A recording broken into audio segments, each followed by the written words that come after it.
लड़की होना इतना भी आसान नहीं है। नज़र चाहे जिसकी भी बुरी हो, गलती चाहे किसी की भी हो, बुरा आपको कहा जाएगा। अगर किसी से बात नहीं की जाए, चुप रहा जाए, तो पता है लोग क्या कहते हैं?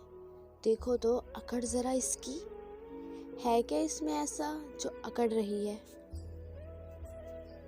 अगर सबसे बात कर ली जाए तो पता है क्या सुनने को मिलता है? अरे किस बंदी की बात कर रहे हो, पागल है वो तो शोखी सी, हर किसी से फ्रैंक है। अगर कोई लड़की फैशन करती है तो उसको कहा जाता है, कौन सा यार है तेरा जो इतना सजती है? आखिर दिखाती किसको है ये? माँ उसको कुछ समझाती नहीं है। अगर कोई लड़की सिंपल रहती है तो कहा जाता है, इसकी तो शक्ल देखने के काबिल नहीं है। अरे कौन लेगा तुझे, कुछ खाया पिया कर।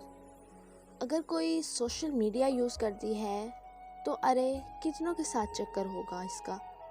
इंस्टा चलाती है तो पता नहीं कितने यार होंगे। अगर किसी लड़की को जॉब में इंटरेस्ट है तो देखो हर वक्त बस इसे घर से बाहर रहने का शौक है, इसके बाप में हया ही नहीं है। अगर कोई उदास रहती है तो समझा जाता है कि ज़रूर इश्क में धोखा मिला है। अगर कोई रोती है तो अपने यार से नाराज़ होगी तभी आंसू बहा रही है। अरे किसी को तो जीने दो, क्या पता कोई पहले ज़िंदगी से कितना तंग है। क्यों मौत से पहले किसी की ज़िंदगी को जहन्नुम बना रहे हो तुम लोग? शायद सबके नज़दीक अच्छी लड़कियां वही होती हैं जो पैदा होते मर जाती हैं।